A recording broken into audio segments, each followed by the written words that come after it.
Press the Lord. सभी मसीह भाई बहनों को जय मसीह की।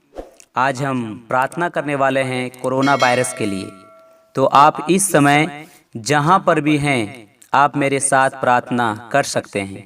चाहे आप मसीह भाई हैं या चाहे आप मसीह बहन हैं। यदि आप परमेश्वर यीशु मसीह पर विश्वास करते हैं तो आप मेरे साथ प्रार्थना कर सकते हैं। आज का वचन है भजन संहिता की पुस्तक अध्याय 91 वचन 3 और 6 को लेकर। तो आइए अब हम प्रार्थना को स्टार्ट करते हैं। हम आगे आगे बोलते हैं और आप मेरे पीछे पीछे प्रार्थना कीजिए। आइए अब हम प्रार्थना को स्टार्ट करते हैं। हालेलुया। महान दयालु परमेश्वर पिता, तेरा धन्यवाद करता हूँ। हे अब्बा, हे पिता, हम यीशु मसीह के नाम से आपके पास आते हैं और हम आपसे प्रार्थना करते हैं तेरे अद्भुत प्रेम के लिए जो तूने मुझ पर किया है और अपने बेटे यीशु मसीह को हमारे पापों के लिए दे दिया है। इसके लिए हम सदा आपका धन्यवाद करते हैं। प्रभु, हम प्रार्थना करते हैं अपने उन मसीह भाई और बहनों के लिए जो इस बीमारी से मतलब कोरोना वायरस से डरे हुए हैं। हम कोरोना वायरस के लिए प्रार्थना करते हैं। प्रभु जी, तेरा वचन कहता है भजन संहिता की पुस्तक अध्याय 91 वचन 3 में कि वह तुझे बहेलियों की जाल से और महामारी से बचाएगा।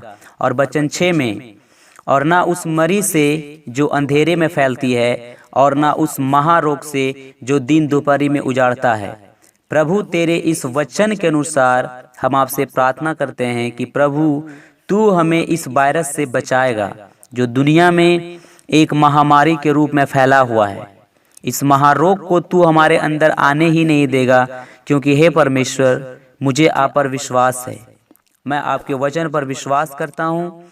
तेरा वचन कहता है यशायाह में कि निश्चय उसने हमारे रोगों को सह लिया और हमारे ही दुखों को उठा लिया, तो भी हमने उसे परमेश्वर का मारा कूटा और दुख दुर्दशा में पड़ा हुआ समझा।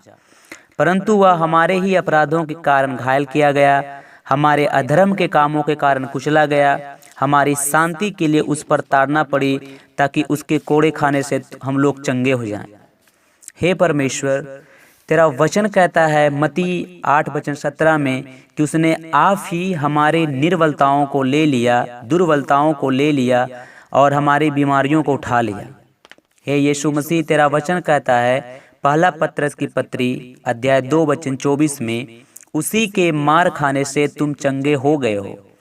हे परमेश्वर, तेरा वचन कहता है भजन संहिता 107 वचन 20 में, वह अपने वचन के द्वारा उनको चंगा करता है, जिस गड्ढे में वे पड़े हैं उससे निकालता है। इन सारे वचन को लेकर हे प्रभु यीशु मसीह, हम आपसे प्रार्थना करते हैं कि अपने वचन की लजिया रख और जितने हम मसीह भाई और बहन हैं इस संसार में, उनको इस कोरोना वायरस के रोग से सुरक्षित करें, क्योंकि तूने हमारी सारी बीमारियों को लेकर आज से लगभग 2020 साल पहले क्रूस पे मर गया है।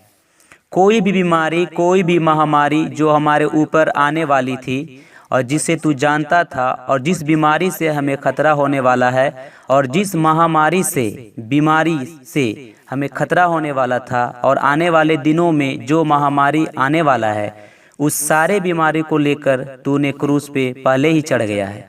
तो हम विश्वास करते हैं कि प्रभु, कोई भी विश्वासी जो तुझ पर विश्वास करता है, सारे विश्वासियों को बीमारी को लेकर तू क्रूस पे चढ़ गया है। तो हम ये भी विश्वास करते हैं कि कोई भी बीमारी, कोई भी महामारी, चाहे वो कैंसर हो या कोरोना वायरस क्यों ना हो, हमें नहीं छू सकता और न ही हमारा नज़दीक आ सकता है, क्योंकि पहले ही तू हमारे सारे बीमारियों को लेकर क्रूस पे मर गया है। और मैं उन मसीह विश्वासी भाई और बहनों के लिए प्रार्थना कर रहा हूँ जो इससे डरे हुए हैं। उन सारे मसीह भाई और बहनों पर प्रभु यीशु मसीह तेरे पवित्र लहू का वारा बांधते हैं। हर एक बीमारी तेरे पवित्र लहू से नष्ट होने पाए और प्रभु तेरी अनुग्रह से लोग भले चंगे रहने पाए, शैतान के बंधन से आज़ाद होने पाए और कोरोना वायरस हमारे भारत से दूर होने पाए। यीशु के नाम में आमीन। मेरे मसीह भाई और बहनों, एक बात मैं आपसे कहना चाहता हूँ, और वह यह है कि परमेश्वर के साथ समय बिताएं। हर सुबह घुटने टेक कर यीशु मसीह से प्रार्थना करें और हर सुबह भजन संहिता की पुस्तक 91 अध्याय को जोड़ जोड़ से पढ़ें, क्योंकि परमेश्वर का वचन में सामर्थ है। और मेरे मसीह भाई और बहनों, और यह प्रार्थना जो आप मेरे साथ किए हैं, विश्वास के साथ किए होंगे, मैं आशा रखता हूँ। तो इस प्रार्थना को आप प्रत्येक दिन सुबह उठकर कीजिए। परमेश्वर अपने वचन के द्वारा आपको आशीष देगा। और भजन संहिता 91 को पढ़ना ना भूले। परमेश्वर आपको आशीष दे। God bless you.